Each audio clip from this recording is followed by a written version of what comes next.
everyone, and welcome to the Code Clarity podcast. I'm Rina. And I'm Jean. So Rina, today let's talk about some myths that we hear about the PMCPA and the ABPI. There's a lot out there.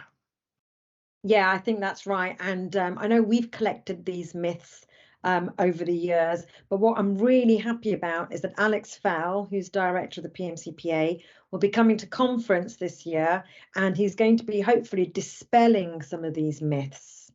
Excellent. So we're going to have an Ask Alex session, are we? I think that should be a regular column somewhere, shouldn't it? Agony Uncle. Okay, so what is the myth that you most want to put to Alex then?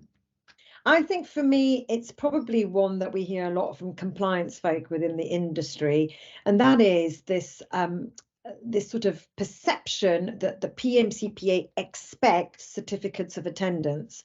And I think that in an audit situation, a lot of companies gather such information, provide it to the PMCPA, who probably say something positive, and then the misinterpretation is, oh, it's a requirement. So it'd be really good to hear from Alex around, is it enough that people are just adults and keep their own training records up to date? Or are we really still stuck in that 80s, 90s, thou must have a mandatory certificate? Yeah, well, let's find out. Sorry.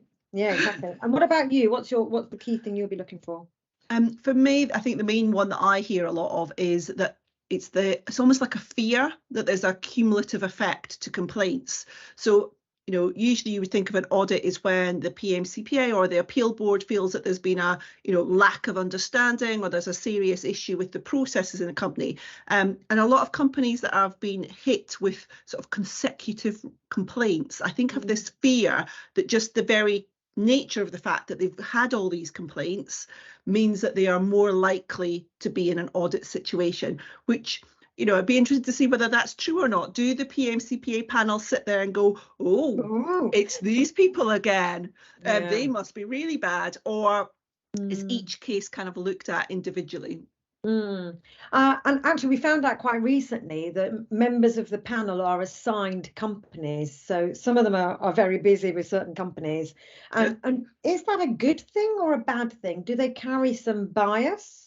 Or, should all cases be looked at by a fresh new panel every time? So, yeah, definitely other good ones for Alex.